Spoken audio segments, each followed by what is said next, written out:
crazed, violent Bernie Sanders supporters, Black Lives Matter extremists, and other leftist agitators crashed a Donald Trump rally in Chicago last night. Unhinged mobs assaulted people, attacked police, tore up signs, blocked ambulances, fired guns in the air, and threatened to rape women.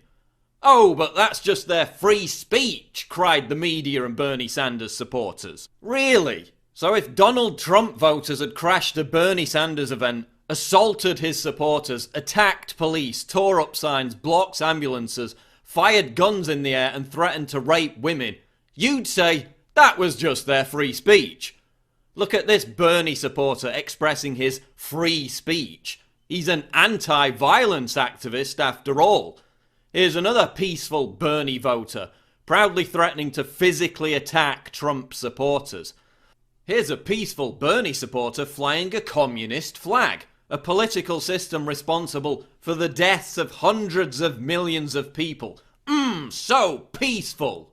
Here are Black Lives Matter supporters wishing that someone had tried to assassinate Trump in Chicago. Look who showed up to voice his support for the anti-Trump crowd. Domestic terrorist Bill Ayers. And who did Megyn Kelly blame for all this? Donald Trump. Trump's own rhetoric at his rallies, and in particular, some of the violence we have seen at his rallies, some of the violent clashes with protesters, who often are African American, has fed into what we're seeing here tonight. Who did Rachel Maddow blame? Donald Trump. Before this rally started, when we saw what was happening in the streets outside this event, and we saw what Donald Trump had done to incite violence, and I'm saying that deliberately, to incite violence from his event earlier today in St. Louis. Who did Ted Cruz blame? Donald Trump. But in any campaign, responsibility starts at the top. Any candidate is responsible for the culture of the campaign. You create an environment that only encourages this sort of nasty discourse. Who did Marco Rubio blame? You guessed it, Donald Trump. There are real consequences to the words that someone speaks, whether it's as a presidential candidate or ultimately as a president. Donald Trump's rhetoric is to blame. I guess the Bernie supporters were offended. Just like the Charlie Hebdo jihadists were offended. Poor babies.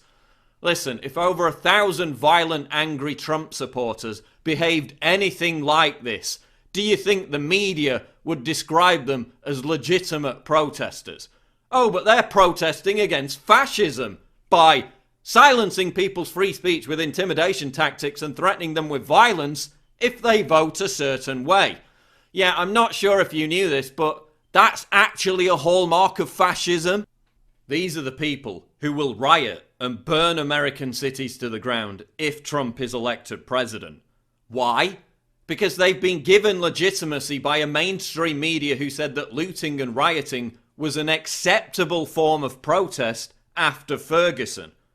Black Lives Matter has been given credence despite the fact that its ideological inspiration is a convicted cop killer on the FBI's most wanted terrorist list. Despite the fact that its supporters have called for killing cops, plotted to bomb police stations, and have actually killed police officers.